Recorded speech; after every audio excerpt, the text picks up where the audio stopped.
Bax belə 5 mərtəbəli evlərdir burada, qəşəng. Çox gözəl. Sakitçilik, uşaqların oynamağa yeri. Hamısı da üstləri ablisovka ilə düzəldilmiş evlərdir də belə. O eləncə yerlər. Burada da bir balaca bazar kimisi var.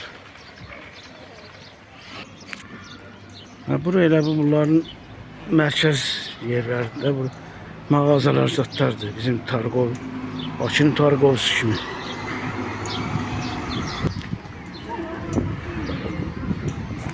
Burada ne istesen var da.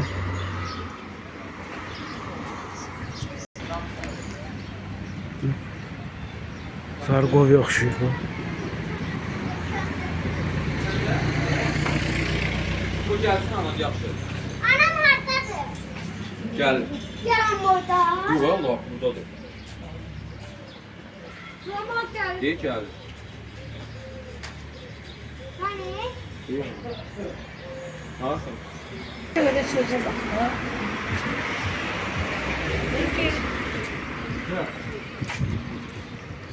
Maşın gelebilir dedi. Bizim turistler de gelirler.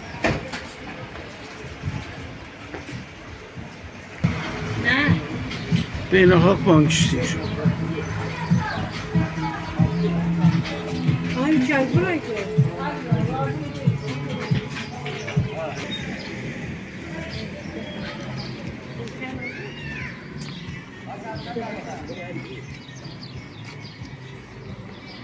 Şöyle rıza ne alır?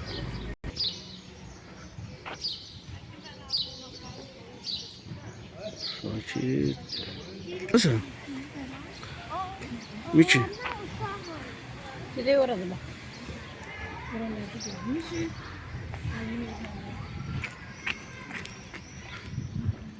Aa, öyle değil.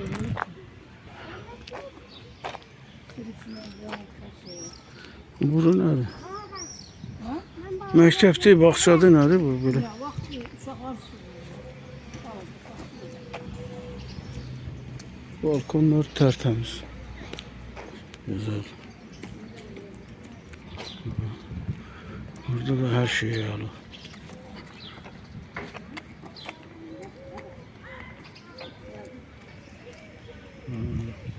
Burada uşaq bağçasıdır. çayı. Əla. Gəzir deyirlər onun yoldaşı odur deyir. O mənim yoldaş. Deyirlər bunu bazısının gəzirirlər. 20 manat çıxart. 20 manat çıxart, qalanına dəymə.